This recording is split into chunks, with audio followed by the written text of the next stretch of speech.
Hello class 6, how are you? This is your SST class and this is Amit Kumar Misra, your SST teacher. हम लोगों ने इस वैदिक as में सबसे पहले जो पढ़ा था वो ये पढ़ा था कि आखिर वैदिक एज की शुरुआत कब हुई थी, ठीक है, और वैदिक एज किन के आने के बाद शुरू हुआ था। तो आर्यन या फिर आर्य लोगों के आने के बाद इसकी शुरुआत हुई थी। आर्य बेसिकली आपको कहाँ से आए थे? तो आर्य बेसिकली आपको सेंट्रल एशिया से आए थे। वैदिक एज के बारे में अगर हम लोग बात करें तो वैदिक एज 1500 से 500 BCE के अंतर्गत वैदिक एज माना जाता है।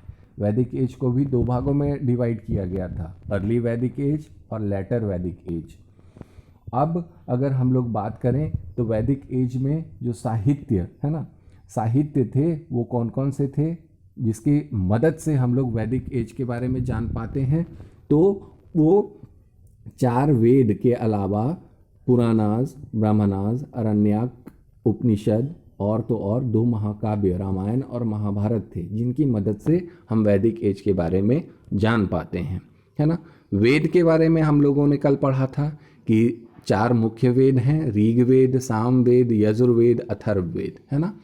अब ऋग्वेद में हम लोगों ने पढ़ा था क्या कि ऋग्वेद जो है वो आपका सबसे ओल्डेस्ट है, सबसे पुराना है, और इसका कंपोजिशन जो किया गया था वो लगभग 3500 साल पूर्व किया गया था, जिसमें 1028 हाइमन्स थे, है ना, मतलब 1028 भजन थे जिसको कि हम लोग सुक्तास के रूप में भी जानते हैं।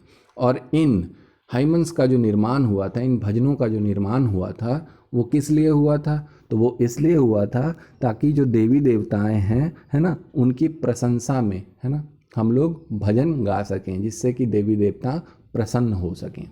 सामवेद की अगर हम लोग बात करें तो सामवेद बेसिकली कुछ नहीं था। सामवेद के अंतर्गत जो 1028 ऋग्वेद में भजन बनाए गए थे उसको लयबद्ध तरीके से, है ना, म्यूज़िक के साथ किस तरह गाया जा सके, है ना, ये चीज़ की जानकारी आपको सामवेद में बताई गई थी। मान लीजिए कोई अगर भजन है तो उस भजन में कहाँ पे पाउज करना है, कहाँ पे रुकना है, और भजन के जो सेंटेंस हैं उसको किस किस सेंटेंस को रिपीट करना है म्यूज़िक के साथ, ये सारी बातें आपको सामवेद में बताई गई हैं। यजुर्वेद की अगर हम लोग बात करें तो Yajurveda compromises of sacrificial prayers for certain religious rituals, बोला जाता है कि जो धार्मिक अनुष्ठान हुआ करते थे, यज्ञ हुआ करता था, उसको विधि पूर्वक किस तरह से पूरा किया जाए, इस बात की जानकारी आपको यजुर्वेद में बताई गई। अथर्ववेद इन सब तीनों वेदों से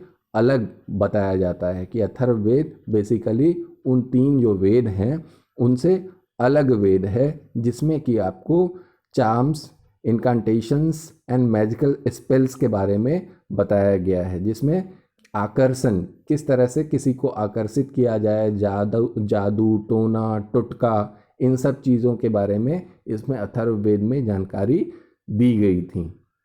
अब देखिए यहाँ पे ब्राह्मणास की अगर हम लोग बात करें तो ब्राह्मणास बेसिकली क्या था? Brahmanas are commentaries on the Vedic hymns, है ना, जो भजन बनाए गए थे, वेद में जो भजन बनाए गए थे उसके बारे में टिप्पणी, है ना, टिप्पणी करके बताता था। यज्ञ और कर्म कांडों के विधान एवं इनकी क्रियाओं को भली भांति समझने के लिए इस ग्रंथ का रचना हुआ था, ठीक है।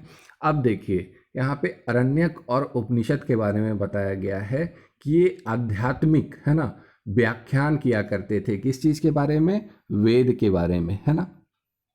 अरण्यक को अरण्यक इसलिए कहा गया क्योंकि अरण्य का मतलब क्या होता है? वन में पढ़ा जाने वाला, ठीक है।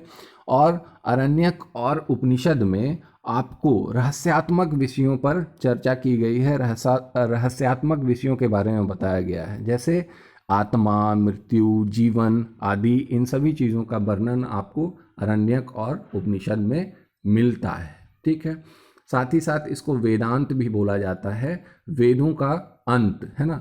ये जो जानकारियाँ देती हैं ये अंतिम रूप से वेदों के बारे में व्याख्यान करती हैं। पुराणास के बारे में अगर हम लोग देखें तो पुराणास क्या था? तो पुराणास आपको हिंदू रिलीजियस टेक्स्ट थे, है ना, जो कि आपको बताते थे कि जो दुनिया है उसका सृजन, मतलब कि उसका निर्माण और उसका विनाश, इन सब चीज़ों के पूरे इतिहास के बारे में आपको पुरानाज व्याख्यान करते हैं। साथ ही साथ आपको जिनोलॉजीज ऑफ किंग्स, कहने का मतलब जो राजा हुआ करते थे उनके पूरे पूर्वजों के बारे में व्याख्या देते हैं, है ना। और साधु संतों के बारे में भी ये पुरानाज के अंतर्गत व्याख्या मिलती है आपको। साथ ही साथ इस यूनिवर्स का, है ना, description of Hindu cosmology, philosophy etc, इस ब्रह्मांड का किस तरह से सृजन हुआ है ना, इस ब्रह्मांड का किस तरह से निर्माण हुआ है, उसके बारे में भी ये हम लोगों को बताता है। अब देखिए यहाँ पे आ रही है बात लैंग्वेज ऑफ द लिटरेचर की। ये जो साहित्य बनाए गए थे इसकी भाषा कौन सी भाषा थी, तो इसमें बताया गया है कि वैदिक लिटरेचर वाज कंपोज्ड इन संस्कृत। वैदिक जो साहित्य थे इसकी रचना आपको संस्कृत भाषा में की गई थी, which was quite different from Sanskrit that we are familiar with today, जो कि आज की संस्कृत से काफ़ी अलग थी। Scholars have found many similarities between Sanskrit and some European languages such as Latin, English and German. ऐसा माना जाता है कि विद्वान लोगों का ऐसा मानना था कि तब की संस्कृत और यूरोपियन लैंग्वेज में काफ़ी समानता थी, है ना। This led to the conclusion that Sanskrit belong to the family of languages known as Indo European. और इस धारणा से यह निष्कर्ष निकाला गया विद्वानों के द्वारा कि ये जो लैंग्वेज है संस्कृत जो है वो बिलोंग करता है इंडो यूरोपियन लैंग्वेज से, है ना। They are called a family, है ना, उनको एक फैमिली की तरह बताया गया। भाषा को इंडो यूरोपियन फैमिली एक भाषा को बताया गया।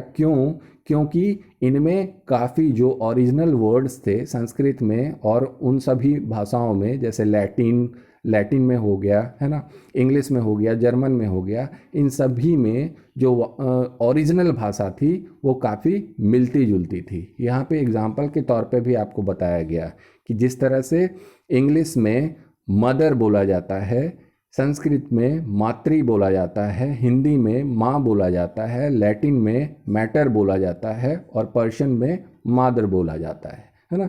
तो इस तरह से हम लोगों को देखने को मिलता है कि ये सारी भाषाएं आपस में एक जैसी ही देखने को और सुनने में लग रही हैं, है ना। अब यहाँ देखिए बात बताई गई है साउथ इंडियन लैंग्वेजेस। यहाँ पे साउथ में बोली जाने वाली भाषा जो कि तेलुगु, कन्नड़, तमिल और मलयालम है, belong to the Dravidian family. ये भाषाएं बिलोंग करती हैं द्रविडियन फैमिली से। The language spoken in the north east belong to the Tibeto Burman family. जो नॉर्थ ईस्ट में लैंग्वेजेस भाषाएं बोली जाती हैं वो किस फैमिली से बिलोंग करती हैं, तो वो तिब्बतो बर्मन फैमिली से बिलोंग करती हैं। While the languages spoken in Jharkhand and parts of central Asia belong to the Austro Asiatic family. और वहीं पे अगर हम लोग बात करें तो जो भाषा झारखंड में या फिर सेंट्रल एशिया के पार्ट्स, सेंट्रल इंडिया के पार्ट्स में बोली जाती हैं वो किस फैमिली से बिलोंग करती हैं, तो ऑस्ट्रो एशियाटिक फैमिली से बिलोंग करती हैं, है ना। कल के लेक्चर में हम लोग चर्चा करेंगे ईयरली वैदिक एज के बारे में। आज के लिए इतना ही। Thank you students.